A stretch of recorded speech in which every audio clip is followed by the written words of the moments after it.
Pernahkah Anda tiba-tiba diam 1000 bahasa, atau menghadapi seseorang yang seperti itu? Momen-momen ketika suasana yang tadinya hangat, tiba-tiba berubah menjadi dingin dan penuh jarak. Kita semua pasti pernah merasakannya, entah sebagai pelaku atau sebagai orang yang kebingungan menghadapi diamnya orang lain. Diam yang terasa berat, seolah ada dinding tak kasat mata yang memisahkan. Pintu dibanting, pesan hanya dibalas singkat, atau bahkan hanya centang biru. Terkadang, kita memilih untuk menutup diri, berharap orang lain mengerti tanpa perlu kata-kata. Namun, seringkali justru menambah salah paham. Fenomena ini kita kenal dengan satu kata, ngambek. Suasana ceria bisa berubah tegang seketika. Satu kata, satu sikap, bisa mengubah segalanya dalam hubungan kita dengan orang lain. Sering dianggap kekanak-kanakan, ngambek sebenarnya bisa jadi puncak dari gunung es emosi yang lebih dalam. Diam kadang jadi satu-satunya senjata saat kata-kata terlalu sulit diucapkan. Di balik sikap diam itu, ada perasaan yang ingin didengar, tapi tak tahu bagaimana caranya. Ngambek adalah bahasa universal dari rasa sakit yang tak terucap, melintasi usia, gender, dan status sosial. Setiap orang, tanpa memandang latar belakang, pernah merasakannya. Ini adalah cara tubuh dan hati kita meminta jeda, meminta perhatian, atau sekadar ingin dimengerti. Mari kita bedah fenomena ini, bukan untuk menghakimi, tapi untuk memahami pesan tersembunyi di balik diamnya seseorang. Karena, seringkali, di balik diam itu, ada harapan untuk dipahami dan diterima apa adanya. Ngambek adalah ekspresi emosi pasif-agresif. Diam, menarik diri, tapi tetap ingin menunjukkan ketidaksenangan. Berbeda dengan marah yang meledak, ngambek adalah kemarahan yang membeku, seperti panci bertekanan tanpa lubang uap. Dari luar tampak tenang, tapi di dalamnya penuh gejolak.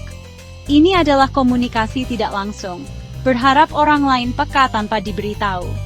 Seringkali, ngambek muncul karena seseorang merasa tidak mampu atau tidak aman untuk bicara terbuka. Melihat ngambek sebagai strategi bertahan, kita bisa lebih ingin tahu daripada sekadar jengkel. Ngambek punya banyak wajah, tergantung kepribadian dan tujuannya. Ada ngambek sunyi, menarik diri, diam, menciptakan dinding keheningan. Ada ngambek dramatis, membanting pintu, menghela napas keras, ingin diperhatikan. Ada ngambek strategis, menggunakan diam untuk mendapatkan keinginan, seperti taktik negosiasi. Dan ngambek sejati, benar-benar terluka, tak tahu cara mengungkapkan perasaan, diam jadi perlindungan. Setiap tipe punya pesan tersembunyi yang perlu kita pahami. Memahami tipe-tipe ini membantu kita lebih peka membaca situasi dan merespons dengan bijak. Tak ada yang lahir jadi tukang ngambek. Setiap bayi datang ke dunia ini tanpa membawa kebiasaan ngambek atau marah-marah. Semua perilaku itu terbentuk seiring waktu, dipengaruhi oleh lingkungan dan pengalaman yang dialami sejak kecil. Ini adalah hasil dari proses belajar yang panjang, terutama dari pengalaman masa kecil. Anak-anak sangat peka terhadap cara orang dewasa di sekitarnya mengekspresikan dan mengelola emosi. Pola asuh yang menekan atau mengabaikan emosi membuat anak terbiasa menahan perasaan mereka sendiri, bahkan merasa takut untuk mengungkapkannya secara langsung.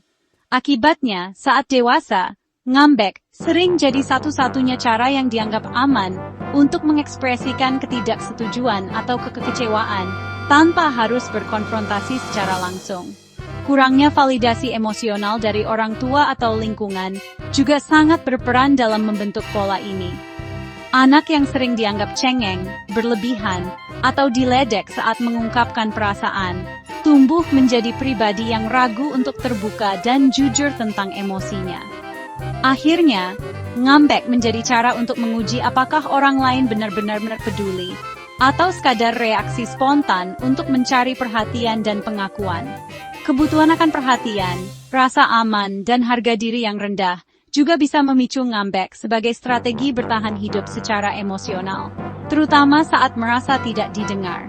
Dengan ngambek, seseorang merasa lebih terlindungi dari risiko penolakan atau rasa sakit hati, karena mereka bisa menjaga jarak secara emosional. Semua ini sebenarnya berakar dari kebutuhan dasar manusia yang sangat mendalam, yaitu keinginan untuk dilihat, didengar, dihargai, dan diterima apa adanya oleh orang-orang di sekitar kita. Ngambek seringkali menjadi perisai psikologis yang kita gunakan secara spontan saat merasa terancam, tidak aman, atau tak berdaya dalam sebuah situasi.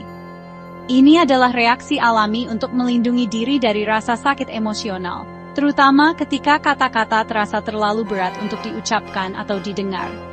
Diam dan menarik diri terasa seperti zona aman, tempat kita bisa bersembunyi dari konfrontasi yang menakutkan atau situasi yang membuat cemas. Dengan memilih diam, kita berharap bisa menghindari pertengkaran atau luka yang lebih dalam. Namun, perisai ini kadang berubah menjadi senjata. Diam bisa digunakan untuk mengontrol situasi, membuat orang lain merasa bersalah, atau bahkan memaksa mereka untuk meminta maaf, meski belum tentu mereka yang salah.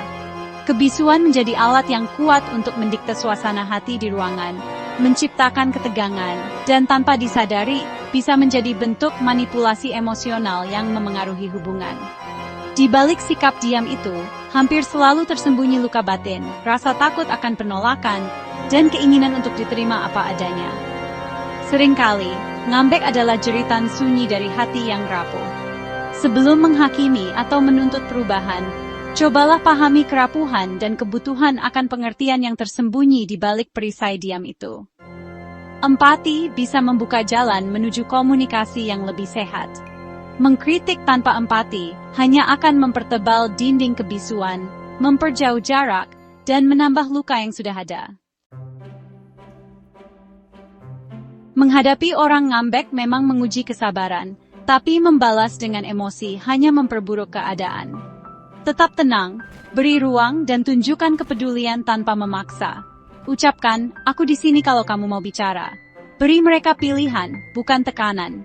Dekati dengan empati, tanyakan dengan lembut dan validasi perasaan mereka. Jika Anda sendiri yang ngambek, sadari emosi yang dirasakan dan latih komunikasi asertif. Katakan perasaan secara jujur, misal, aku kecewa ketika kamu lupa janji. Ini latihan menuju ekspresi emosi yang lebih sehat dan dewasa. Ngambek bukan sekadar marah kekanak-kanakan, tapi sinyal psikologis yang kompleks. Di balik diam ada cerita, luka, dan harapan untuk dimengerti. Memahami akar ngambek membantu kita merespons dengan empati, bukan frustrasi. Ini mengubah hubungan jadi lebih sehat dan suportif. Bagi yang sering ngambek, belajar komunikasi emosi adalah langkah menuju kebebasan emosional.